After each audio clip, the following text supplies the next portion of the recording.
চাঁপাইনবাবগঞ্জের আজমত সীমান্ত এলাকা থেকে ২টি বিদেশি শুটার গান ৯ রাউন্ড গুলি উদ্ধার করেছে ৫৯ বিজিবি ব্যাটালিয়নের সদস্যরা।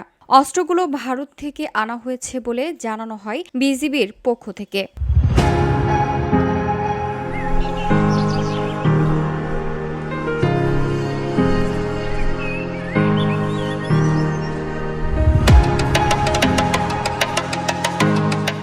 বৃহস্পতিবার শিবগঞ্জ উপজেলার শাহবাজপুর ইউনিয়নের ১৯ বিঘা এলাকায় আমবাগানে গোয়েন্দা তথ্যের ভিত্তিতে অভিযান পরিচালনাকালে মালিকবিহীন অস্ত্র ও গুলি উদ্ধার করা হয়।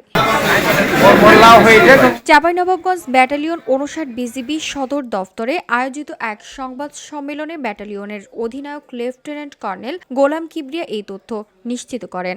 আসন্ন ত্রয়োদশ জাতীয় সংসদ নির্বাচন উপলক্ষে অস্ত্র, গোলাবারুদ ও বিস্ফোরক দ্রব্যাদির চোরাচালানের সম্ভাবনা থাকায় বর্ডার গার্ড বাংলাদেশের সম্মানিত মহাপরিচালক মহোদয় চোরাচালান বন্ধে আমাদেরকে জোর নির্দেশনা প্রদান করেন।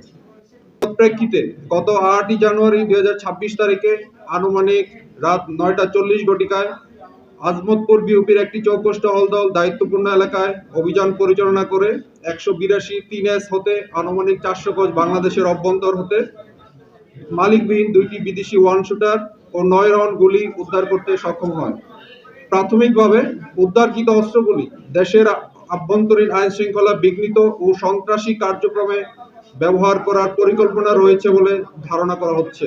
VOD Bangla news desk.